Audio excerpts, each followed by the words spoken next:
and Takapuna Borough Council Empowering Act Amendment Bill. The title almost as long as the content of this bill, which is a very small bill that addresses an important issue for the North Shore community. And I want to start by saying that we will be very enthusiastically supporting this bill and thank the member for North Shore, which is, I understand, the capacity that he brings this bill to the House, Simon Watts, for his leadership and advocacy on this issue. As Mr Watts said, this is an issue which has united the part of Auckland that it relates to. Mr Watts held up a photo of the building in question, and if anyone goes to have a look at it, you'll be in no doubt of its need for further investment. A once proud building where I understand was the hub of the local community. Mr Watts mentioned some community activities that took place there, like dances. I understand even weddings were held there in its heyday, and of course it had the saltwater baths, and I know that it's unlikely that that will return to the Takapuna Boating Club in this particular area. I think it's on Sir Peter Blake Drive, but I think that would be a nice thing to think about in the future. So maybe another issue for Mr Watts to pursue in the future is bringing back of those saltwater baths.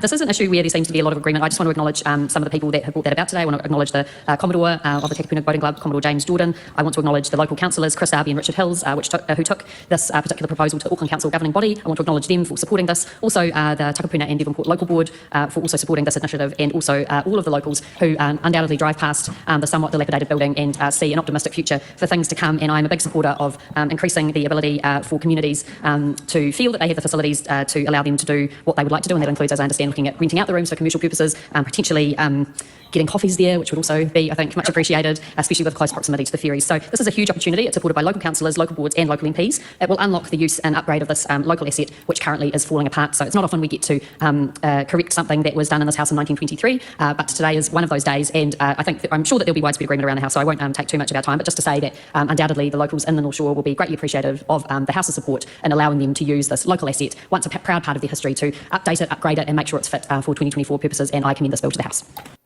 I didn't expect to see such a pro-small government bill from National, considering yesterday's show where I was throwing bombs at them for being anti-small government. Okay, this is a very pro-small government bill. So it's like, oh, what the fuck? I'm getting whiplash. My neck's going to get broken soon. Well, that's the whole point of these shows here now. So, I mean, so you can get the whiplash and just know that they only sometimes do that. Next show, I'm coming in with a neck brace. Oh, you made me think of a picture of what Marge looked like on Shortland Street with a neck brace at one stage, which is really showing my age. Yeah. Considering